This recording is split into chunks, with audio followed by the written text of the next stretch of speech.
What's up, what's up? It's time for Done Way Past Funny with your host, G.D. Fenderson. Join us as we discuss the art, science, and business of comedy with comedians and comedian adjacent. With this episode's guest, Tate Griffen. It's time to get down and get dope with Done Way Past Funny. Hi, welcome to Done Way Past Funny, where we discuss the art, science, and business of comedy with comedians and comedian adjacent. I am your host, G.D. Fenderson, Certified Forensic Humourist at large, but I'm losing weight. Today, my guest is former wrestler, comedian, and promoter, Tate Griffen. Hey, Tate. Hey, what's up? Thanks for having me on the show. I really appreciate it. I got to tell you, my credit on everything, or maybe the name of my second album is going to be Comedian Adjacent. That's great. Well, to be honest, the whole purpose of the show is for people. I plan this for two audiences. One is for people who want to know about comedy and behind how the sausage, how the sausage is made. Yeah. Also, there are young comedians or people who want to be comedians, and they think, or I'll just put it this way: they want to be in comedy, but they think the only way to be in comedy is to be a comedian, and that's not necessarily so. You could be a writer, you could be a producer, you could be a promoter, you could be an actor. There are other ways of being involved in comedy that doesn't necessarily, because some people are terrible comedians. They're great writers, and when they try to do their own material, they really suck. And then there are people who are really funny, but their material sucks. They're just funny. They just have a way of delivering it that makes you laugh at there's no way he wrote that, right? That's not a real fucking joke, but they're laughing. Yeah. Sure. So that's why I say comedian adjacent. I dig it. So now that I've taken up all your time, thanks. It was nice having you on the show. No. Hey, I appreciate it. So everybody, this is Tate Griffen. And Tate, if you don't mind letting people know a little bit about yourself, how long you've been doing comedy, how they can stalk you on social media if you want. Yeah, sure. I've been doing comedy now for just under 10 years. And I was a pro wrestler for, a lot. Let's say I started in 1999. And then basically right around the time that we started doing comedy, kind of transitioned out. I still promote professional wrestling, and every now and again there'll be a reason to get in the ring and do a thing. But I always tell people I moved to comedy instead of wrestling because I decided I'd rather be hurt emotionally rather than physically. So it was a little easier to make that jump. I promote wrestling, Elite Pro Wrestling Alliance. My brother and I both own. We run shows every single Thursday night in Kaiser at the local theater. And then we do monthly shows that are bigger. And then my partner, Corey Bush, and I have a company, Loaf Comedy, where we run shows more and more. I mean, we were doing them monthly. Now we're usually getting 2 to 3 shows a month done. So, and then, just trying to hit, any other spot. You know how it is out there. Sometimes you'll get that call and it's like, oh, you're going down to Causey's Comedy Club in Newport News, and that's really fun. And then sometimes they call and say, we need somebody to do an hour at a nursing home. And, I get there and they're like, oh, no, you're not doing comedy. Put some rubber gloves on. We got a job for you on the basement level. I don't know. Now, see, you brought up two things because I know you just had a wrestling event. Was it March 2nd? We have one coming up March 22nd. Yeah. March 22nd. Ah, damn it. Okay. Yeah. Okay. That was on me. I thought, honestly, I had a graphic. I knew you had an event I thought it was March 22nd. And I wrote it down. Yeah, that's not even your fault. I actually sent it out to a bunch of people and it said March 2nd, and they all came back to me and they're like, it needs to be the 22nd. So that's actually on me. Oh, okay. Yeah, I had a graphic. I was going to do it so we could promote it. Talk about that event. And then when I did I was going to create a promo, like a 30-second promo, which would mention the event. And then I said, "Oh, I made a mistake. It's the 2nd. That's already passed. I can't talk about something that's already passed." I just appreciate being on the podcast so that we could spotlight that it was in fact my fault. See, I was ready to do that, and I No, erased. man, I appreciate it. So, well, since we already brought up the wrestling, my first question is going to be, um, are there lessons that you learned in wrestling and that in the wrestling business that you could carry over into comedy business? Absolutely. Like it was invaluable. I mean, absolutely invaluable. In the sense that you're still trying to manipulate the emotions of people. You're out there in front of people, and I for a lot of my career was a bad guy. So when you go out and have hundreds or even thousands of people booing you, Yeah. there's a certain level of liberation in that. And so going to do stand up, I never went out of my way to try to upset anybody or offend anybody. But that silence when you're up there and a joke doesn't work, like I've marinated in that for so long before doing this that this is a lot easier because I'm not getting punched in the face while I'm failing. You know what I mean? But People, yeah. I talked to Corey Bush because Corey's a wrestler too, and he and I've had a lot of conversations about it. Gives you such a leg up to come in and do it. Travis Dufour is another guy that was a wrestler and he came in to start doing it, and you can see nothing against anybody, but when he steps up and is doing his thing, and then you see someone that has the same amount of experience and stand up as him, you can kind of tell he's got a certain, I don't know what you'd call it, maybe a wisdom or just something that comes with the experience of pro wrestling that really feeds its way into this.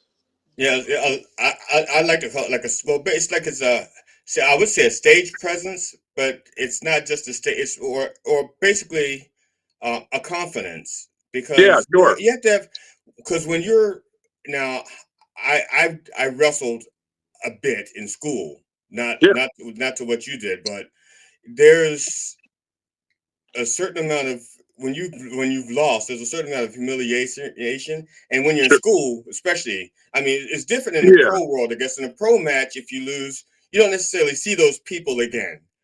But if yeah, you're in school and you lose, you see yeah, those people at lunch all the time, and yeah, and for you let sure. them down. They were chanting your name. Go, win, win. Oh, fuck! Why am I even cheering if it's not going to help?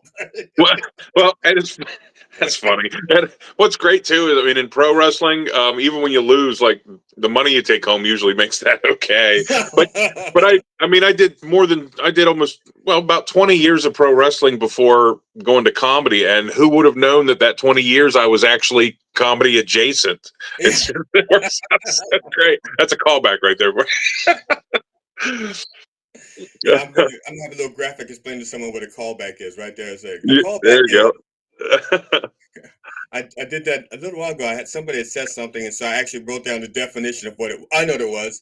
Someone said EPK, electronic press kit, and Yeah. but they said EPK, and he never we never said what an EPK was. So Yeah. I just put it in the graphic. EPK is an electronic press kit. So Nice. Yeah. so Heck yeah. people now. Yeah, so I wanted to cover that because, like I said, there is a lot of, in my mind, there's a lot of crossover, but because I never did it, you can explain it, much better than Sure. I could. Now, you've been doing comedy for about, you said almost 10 years. Yeah. When you started doing comedy, or before you started doing comedy, did you have like one viewpoint of what comedy was going to be like, maybe from watching people? As opposed, and then once you've been in it for like 10 years, has that opinion of comedy changed? And if it did, how did it change you? That's an interesting question. When I started doing, it's funny when I was in high school, which was about 400 years ago. When I was a senior in high school. I did stand up for the variety show with Oh, no okay. prep, no nothing. I mean, I went up and I know I stole all the jokes. I don't know what it. I don't know what it was from. Like it was just stuff I saw on Evening at the Improv and like piecemealing some things together, and then told a couple stories about what was going on in school. So, I remember doing it, and I just did it once, and I'm a pretty forgiving audience when it's the parents of the students. Then it went Uh, over well, and I thought, like, man, this is something I want to do. I went to the library, and Richard Belzer had a book about how to be a stand-up comedian, and I okay. I read it cover to cover, and it wasn't until several years later that I realized most of it was parody. It was like how to pick people in your entourage, and like how to make your shitty car look really good. But when I first got that book, I mean, I was probably 13 when I saw that the first time, and I remember thinking, "Oh, this is the job I want." If they're explaining in earnest terms how to pick out your entourage and whatnot. But yeah, now I and then probably the biggest thing for me with all of that was doing wrestling.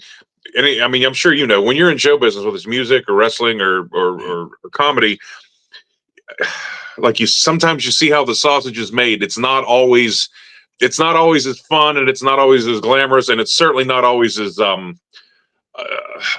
fun and kind and loyal. It's like, it's a brotherhood. Not always. Not all. It's actually, especially when money's involved. It's like people are willing to stab each other in the back. And it's like I went into pro wrestling when I was 20, and by the time I'm 35 or 40, you really have seen what the ugly nature of it can be, which is the same in any form of entertainment. Right. So going into comedy, I tried to, I don't know, maybe in an odd way, I tried to protect myself from knowing too much of that. I try to go and do my shows. I book shows, and we promote and run our own comedy shows. And I try to handle those the way I handle pro wrestling. Like when you get there, you get paid when I see you, so you're not wondering about your money. Like, we're all in a group. Everybody makes something. It's. I just try to implement the things I do that work in wrestling and do it to this. Right. And yeah. I'm trying to recall exactly if I covered any part of your question or if I just rambled on. Well, did you have fun saying it? That's all that matters. No. Sure, yeah, it was a good time. I had 10 times as much saying it as the audience will have listening to me say it. Well, that's all that matters. Fuck the audience. Fuck them, you're right. Hey, this is as comedy adjacent as they're going to get. Look, I try to deliver what I say I'm going to do. That's it. I try to deliver. I'm not always right, but I do my best. Now, is there? Well, I guess you had a ritual when you started doing comedy 10 years ago. Was it similar to the ritual that you had in wrestling? And is it the same ritual that you have now after 10 years? A ritual, like meaning like before going on stage? Before I go on stage, I like to listen to music, and sing. I actually like to sing because it gets me used to emoting. Yeah. So I just like to sing out loud. And so people may see me on a sidewalk before a show and I'm singing out loud because I'm just trying to getting used to emoting so that I'm putting it out there. Right. And that's my ritual. And if I don't get that, then I have to do that while I'm actually on stage. I have to, it's like I become my own fluffer. I have to. Yeah. So honestly, when it comes to wrestling, because things sometimes have to be discussed prior. Mm-hmm. It's not just me; it's me and someone else, and sometimes it's me and 3 other people. And so there's things you gotta have your head in the game for, because it's not just me that I'm representing when I go out there, but it's not only other people, but it's also their safety. So there's a little more involved in that. I don't really have a ritual with wrestling. I know I would be nervous in the beginning. And then after a while, unless it's something that's really important in wrestling, like something that is going to make or break, or I'm in a position where I could look really bad. Like as I got older, I started to get nervous again, just because I'm out there with these guys that are 20 years younger. And hungrier. Yeah. Oh, well, I don't know if anybody's hungrier than me, but yeah, I know what you're saying. Yeah. No, but I would tell them, it's like towards the latter end of me wrestling, I'd say, look, guys, we're going to play around where I'm the earth and you're the moon. I'll be in the middle of the ring and you need to revolve around me. But no. And then with comedy, I tend to think if I stop and focused on it too much, then I tend to get in my own head, and that causes me a problem. I guess my ritual is to almost pretend like I'm not going up at all until they say my name. Like I'm just there to hang out and kind of get a vibe of the room. And then, because I kind of, I'd like to think I know my stuff. I know what I'm going to say. And almost all of my material at this point is all I would say like 90% true stuff with just the volume turned up, you know? Yeah. So it's a little easier to remember when it really happened. Yeah, I'm saying my material is, I say it's 95% true. It's more like my comedy is more like a Hollywood, a Hollywood biop. Like, the person lived for 50 years, but you're not going to watch a 50-year movie. So you're watching a 2-hour movie that covers a 50-year span. So there's some condensation, there's some characters that are combined. Yeah, sure. Pretty much the truth. No, I feel you. Yeah. Now, because you produce comedy shows, and you also sometimes do shows where you're not producing. Mm-hmm. The headache that now I'm projecting, because when I produce shows, it's a fucking headache, and I really don't like it. But no, I've been there. I get you. Yeah. So, but are you better off, or at least inwardly, when you're producing and you feel like you're in control, or do you prefer when somebody else has all that shit and all you gotta do is worry about your material? There's benefits to both. Yeah. Promoting a show is definitely more financially beneficial. And I like the idea of being able to put together the lineup. Like, this is who I want to use. This is who I want to try to give an opportunity to. I run a show at the Loft 129 Club in Cumberland, and we do a show there every month. And is that Float Loaf Comedy? Yeah. Okay. Yes, it is. Yeah, Float Loaf Comedy. So I'll come in and either Corey or I will host, and then the other one will do like a set or whatever, like a 10 or 15-minute set. I try to bring in somebody that does like a 30 or a 40. Like I'm a big fan of like Mark Riccadonna, Bill Baranque. Those guys will come in and do a 40, 45-minute like headliner set. And then if I have somebody that does 20, and then I'm a big fan of giving 2 or 3 people like a 5 or 6 or 8 or 10-minute set. It's like, if they're working at it, I'll go up to Hagerstown or Frederick and go to these mics, and you can see guys that are trying to figure it out. One of my favorite ones right now is this kid Nathan Scahill. Yeah, he's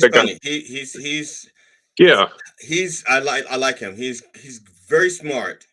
Yeah, and I like him sitting in the pocket of the silence sometimes, and he's like getting comfortable and desensitized to that nervousness you get when nothing's working, kind of a thing. Right. But like, he'll do somewhere between 8 and 15 minutes, and I've booked him on every show I've run for probably close to a year now. It's like, it's one thing to get up there and just say whatever you can think of that's funny, but he's trying to find a voice and and I think that he's doing that right now. Maybe not better than anyone, but better than anybody I'm watching. And so I like every time he comes in, he's getting better. He's honing it. He's one of those guys that I think, in the next 5 to 10 years could be one of those people that everybody knows. Yeah. And, so I like giving opportunity.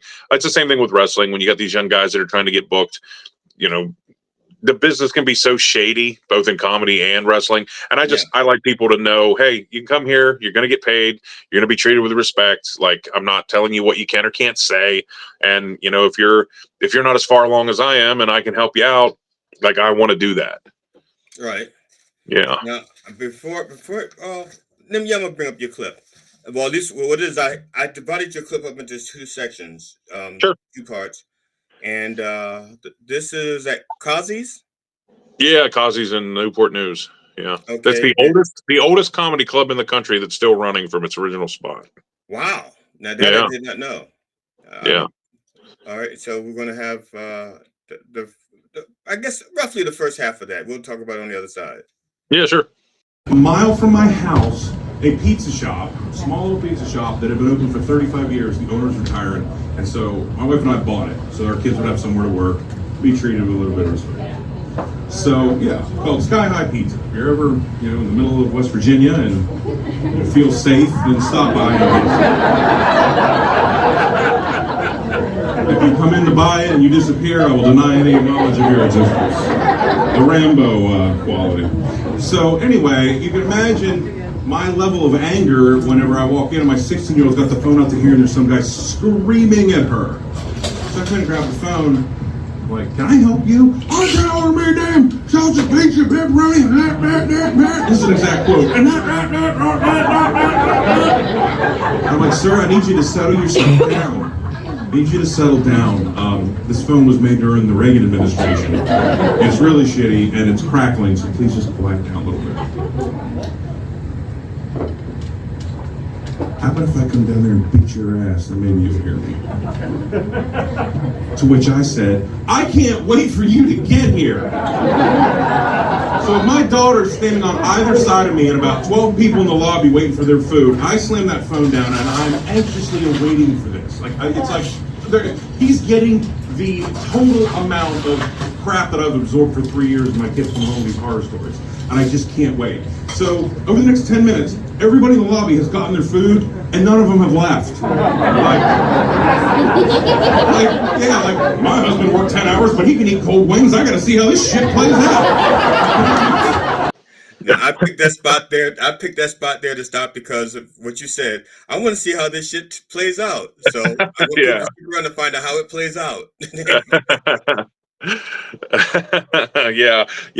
I tend to lean more into like that storytelling way of doing it. The thing about the clubs, and I'm sure you know already, but the thing about the clubs is the gold standard is they want to laugh every 15 seconds. You need 4 laughs a minute. That's what they want to hear.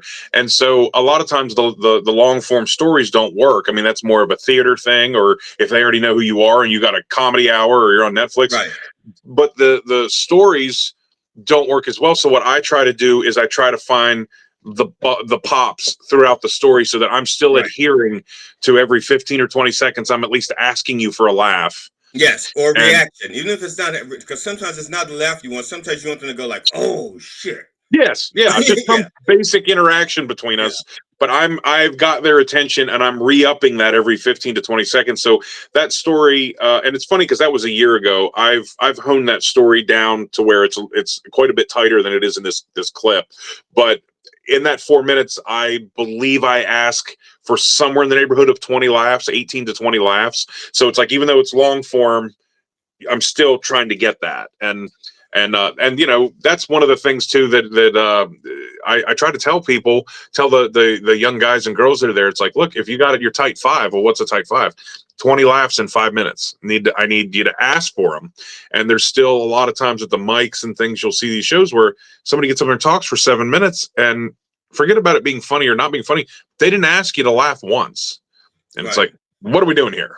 You know, but anyway. And one of the things, because I also long form storyteller, and I'm aware like 10 years ago when the first rule that I was taught, actually before then, even when I was when I used to just watch comedy on Johnny Carson, he had like a laugh every 11-second rule. Yeah, wow. Yeah, because he divided it into commercial time, and it was like a math dollar formula. It had nothing to do with the audience and stuff. It was based on sponsorship, how much commercials cost, and how much laughter he wanted for the dollars. It's really a formula. But that was so I came up. So when I started, you know, somebody said a laugh every 12 seconds. I said, well, Carson says 11. You know, like he's and then it's like, I take it as, my interpretation is, I want them to enjoy themselves. And I know sometimes I may go 30 seconds without them laughing on purpose. But then it's going to have like 3, 4, 5, 6 laughs. And then it will actually, it's a journey. So I'm more like an on average person. But I tell young people, if you have stories, you know, because one of the first things you'll tell them is that you got to shorten it up. You got to shorten it up. It's like, not necessarily. Sometimes you can just put things in there to move it along. Yeah, exactly. You don't have to shorten the story. Just don't, just.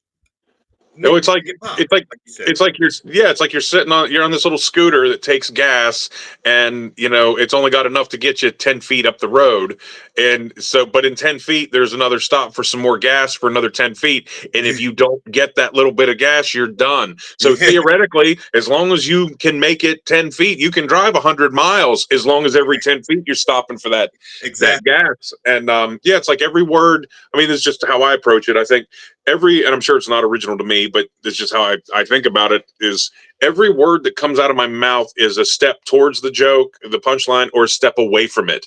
And every word I got to put before I get to that punchline is making it so that laugh better be worth all the traveling to get there. And I mean, obviously there's rules and you can break all that. And I get that. Sometimes 60 seconds of no laugh to build tension for a big one. I mean, I understand that too. Yeah.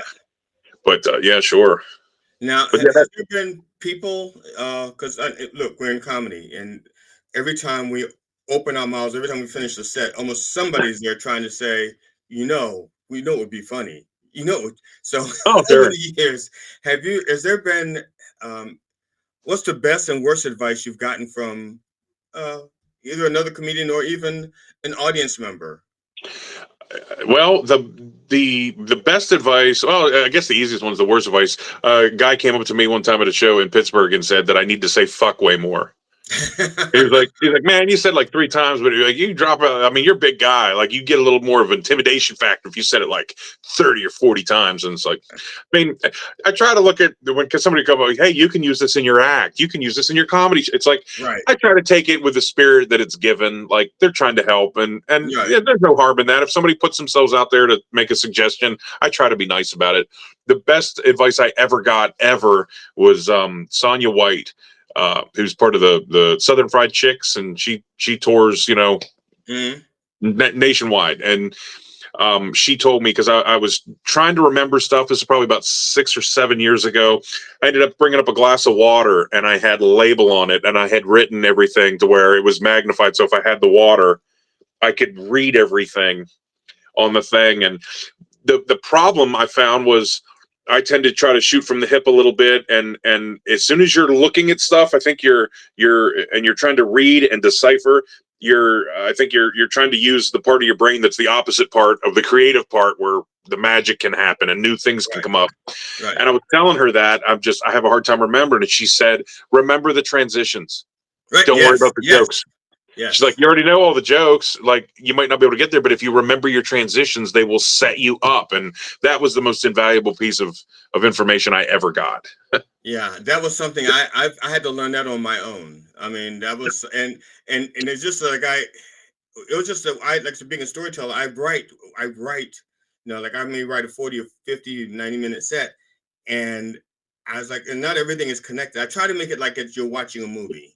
And so there's like a transition or one long story, even if it's, if I'm doing a half an hour set, it's almost like it's a half an hour story, even though the first story and the last story have nothing in common. But, it's like an album, but instead of little grooves where it's like, there's like an actual transition. Yeah. She told me that. She said, she was the one that also told me about the club thing. It's like they want that laugh. You need 4 or 5 laughs a minute. You want to maybe try to stay on top of that, and start strong and finish strong. And that way, when you get to where you're doing 35 or 40 minutes, especially in a club environment, you have a little bit of political capital. Like I've whittled down like my opening set by and large. I'll come out my opening minute. I'll come out and say, my name's Tate Griffen. I weigh 350 pounds. I'm 6'5", and I drive a 1991 Geo Metro convertible. That's laugh 1. I don't get in and I put it on. Laugh 2. In fact, I use the seatbelts as straps and can just carry it on my back when I go to class. That's 3. And my wife says when the top's down and my hair's up, I look like a Happy Meal toy. That's 4. And like my teenage daughter says, I don't look like a Happy Meal toy. I look like Jason Momoa gave the fuck up. 5. My son comes in and says, Dad, no offense, but if that Metro were a Transformer, it would totally be gay. 6. I'm like, what? And he's like, Transformers, this one's into guys. 7. Now that whole bit takes me 60 seconds to tell, 75 to 80 seconds if there's laughter going on, but I'm asking for a laugh every 6 seconds on average. And it's or 6 or 8 seconds, and it sets up to where they're like, okay, this is good. Now it buys me a little bit of room. Yes, it buys some credibility. You say you got, I know. I am still nervous whenever I perform. I still get nervous. Sure. Yeah. Sure. And nervousness goes away once I get that first laugh. Yeah. Once I get the first laugh, it's like, oh yeah, I can still do this. Even though I could be doing like back-to-back shows, and when the second show starts, I'm nervous all over again. Like, I don't know, they're gonna like me. Let me ask you, do you have like, I'll have some one-liners that I'll hold on to in case things are going south. Yes. That way I could just yeah, like, okay, I'm going to just throw, say something and throw out. Do you have like some of those in your back pocket? Because I don't write jokes, and I don't generally tell jokes, but I do have a few of those. But now, what I mainly saved them for was in the beginning. Like I'd be doing this, like they say, you're doing 15 minutes, and I'd write my set and I have it down pat. I don't need a light. I know what I'm doing. I filtered in the laughs, and at 14:30, I'm done. Whatever. Yeah. And then they'll say, a friend of ours is going to come in. They want to do some time, so you're going to do 10 minutes instead of 15.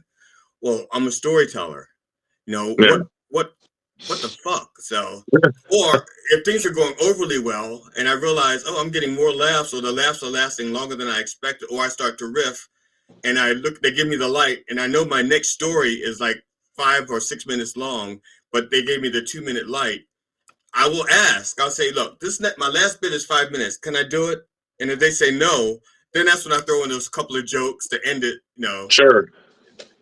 Yeah, I use them. I use them usually as confidence builders. It's like if there's been times where like I'll have a story that maybe takes 3 minutes to tell, and 3 minutes is a long ass time when you're on stage and it's not working. Yeah. And I would start to tell it, and I remember one time going out to tell this 3-minute story, and I left out a crucial detail in the beginning that made it so that there were payoffs, and I hit the second, like the joke that's supposed to be the first of the payoffs, and nobody laughs, and I'm like, oh, I didn't tell you guys.